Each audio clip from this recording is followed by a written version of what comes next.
You know, it's very sad, actually, that our value to the West is restricted to natural resources, which unfortunately we are unable to utilize, and the migration of Africans to the West.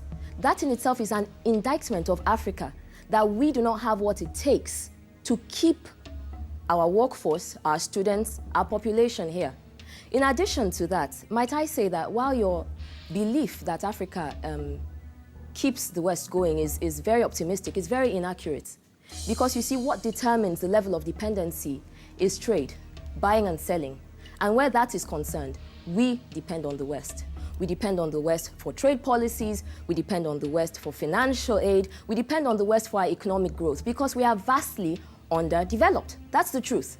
Ethiopia requires $1 billion in aid from the West just to survive.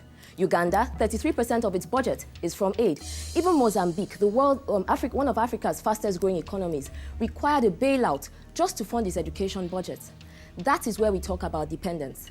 The fact that we are unable to cope as a continent without handouts from the West. It would be very nice to think that our resources and our population were all that was needed for the West's survival, but it goes to more than that. And where that is concerned, we are the ones depending on the West, not the other way around. Everyone needs aid, you're right, but not everyone lives off it. Africa is $200 billion in debt.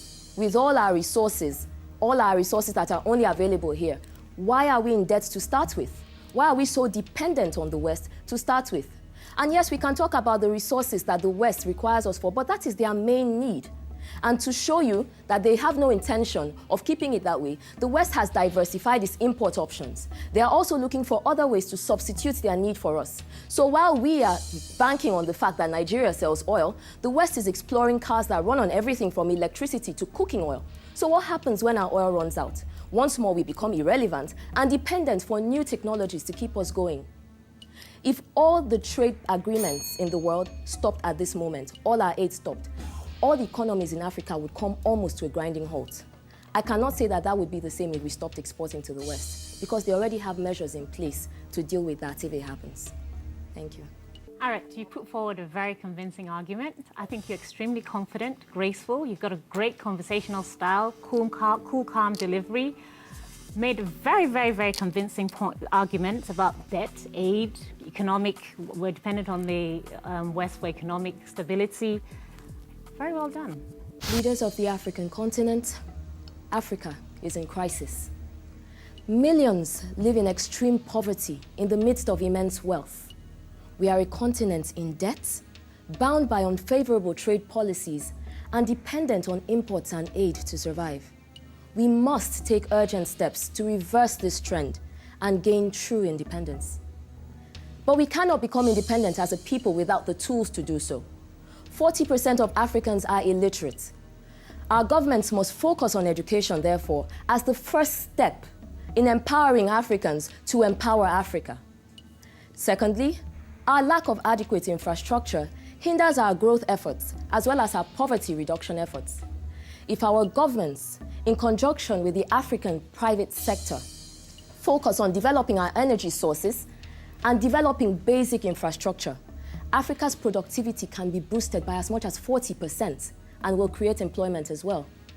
Finally, we cannot achieve economic independence while we're still depending only on imports and the export of our natural resources. Africa must move to the processing of these resources and manufacturing of products. We must develop our small and medium-scale industries. A combination of all this will give us a vibrant economy. It will boost internal trade and give us an empowered workforce. I urge you today, let us take the steps necessary to create an Africa that is finally and truly independent. Thank you.